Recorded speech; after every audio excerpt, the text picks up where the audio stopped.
Hello, I'm Laura. I'm Justin. And this is week 2 of level 2, Wednesday Night Hop, August 2017. Got all of it. And we are doing Charleston. Specifically, we're doing a lot of kind of mixing Charleston with Lindy. And so today we finished up our Charleston swing outs. So to remind you all, we started with this lazy swing out, which we did last week, which looks like this. We have rock, step, step, rock, step, step, rock, step, step, rock, step, step. So we call this our lazy swing out, just kind of chill swing out.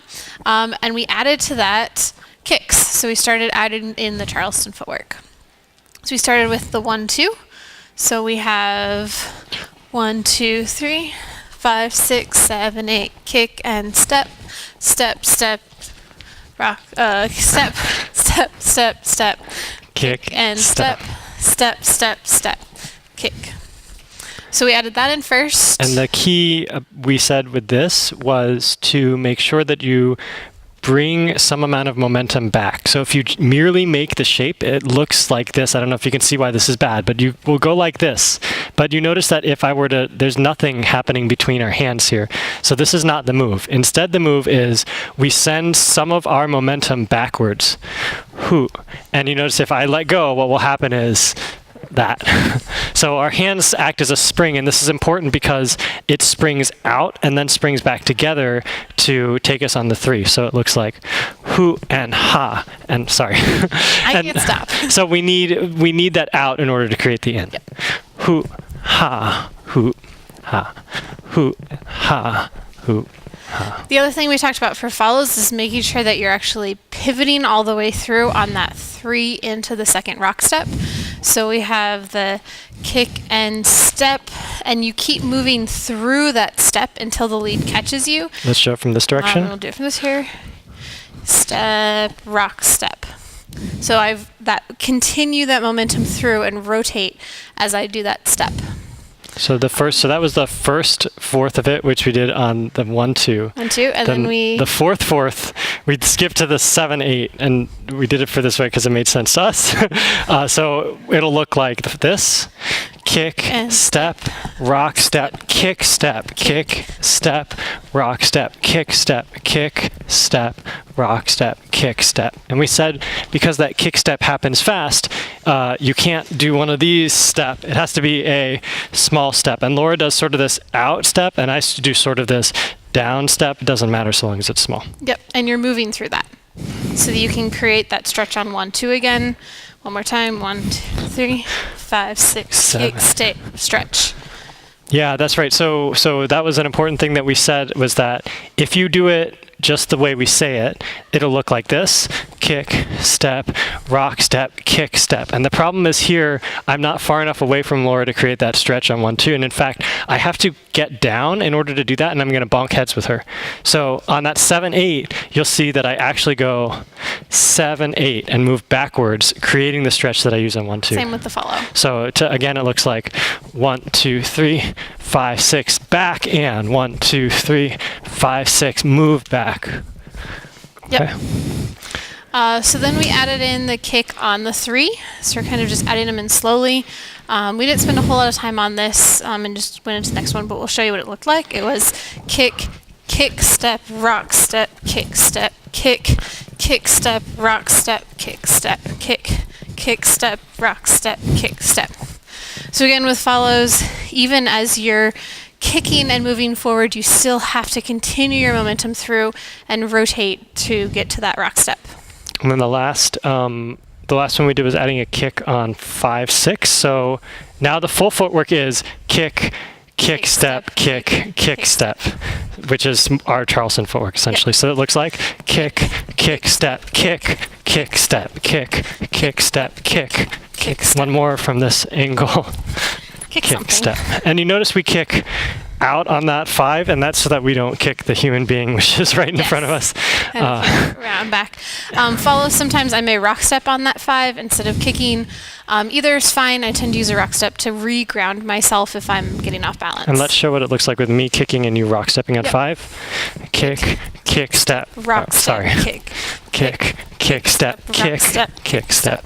So Laura just has to make it sort of feel the same as if she were kicking. I'm maintaining that same pulse as if I was kicking.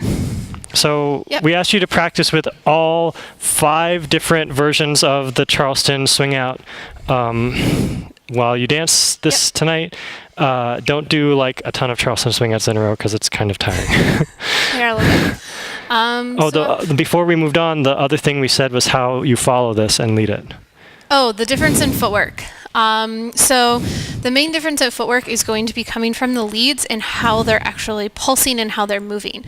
So leads, be confident in what you do. If you kind of muddle through it, the follows are going to have a hard time with it. The main advice I can give you is practice. Just go out and do it. Whether that means you have to go up to a lead in this class and say, hey, I really want to practice the different footwork variations that we did in class today. Can you just lead those today? Go for it, do that, and that's the best way to get to practice in. The one suggestion I have for leaders is that, like most things in swing dancing, this gets led a little bit before you actually see it. So I think about leading Charleston swing outs on 7/8. So here we are doing lazy swing out. 1, 2, 3, 5, 6, and now on 7/8. Maybe you can't see it. I'll go here. We're at 6, and on 7/8, if I want to do Charleston swing out starting in 1, 2, I'm going to do a kick step on 7/8. 7/8, and Laura's not going to be able to do that kick step with me, but she feels me starting to kick step and wants to do that on one. So we'll show you again. Like here's our 2, 3, 5, 6 kick step, and now we're in it. So that would be my suggestion. It's not always going to work, and that's fine. It's okay. Okay. Yep. So then we moved on to Airplanes. Airplane Charleston, which we've sort of been like splitting up over all these classes to give you a chance to sort of digest the footwork. So the thing we've been playing with, it looks like this. We start from a tuck turn. Kick, step, rock, step, kick, step, kick, step, kick, kick. So that was what we worked up to today. Yep. And so it starts with a tuck turn, which you guys know it's similar to the 6-count tuck turn you learned level 1 East Coast triple step. We just used kick step instead of triple steps, and then we went into kick step, rock step, and then we went into an outside turn or free spin into airplanes. So rock step, kick step, kick step, kick step. So we're turning, I say outside because we're going away from each other outside. So the tips we said was for leaders, it's important that you turn yourself confidently. And if you do that, your partner is going to turn with you. So let me show you how to do it badly, especially in that free spin. Like, it doesn't even work. But it doesn't know what's going on. But if instead I just move myself, Laura wants to come with me. That's a good tip for leading in general. Yep, and similarly for follows, you want to keep your arm kind of with the rest of your body so that you can actually follow leads like this where you're out and open. The other tip that we gave that seemed to help a lot of people was reminding you all that on all of the moves that we're teaching this month, you never stop your momentum. So in airplanes, you notice we're always moving in one direction or the other. The only time we're not moving is when we're instantaneously switching directions. As opposed to if you were to just do the footwork like we say it, you might do it like this: rock, step, kick, step, rock, step, kick, step. And you're not, I'm not even sure we can even do it badly. Yeah. So you want to make sure that's really dynamic. I think that was everything we covered. So practice this stuff and be ready to work next week, and we're gonna do a lot of kicking. Thanks.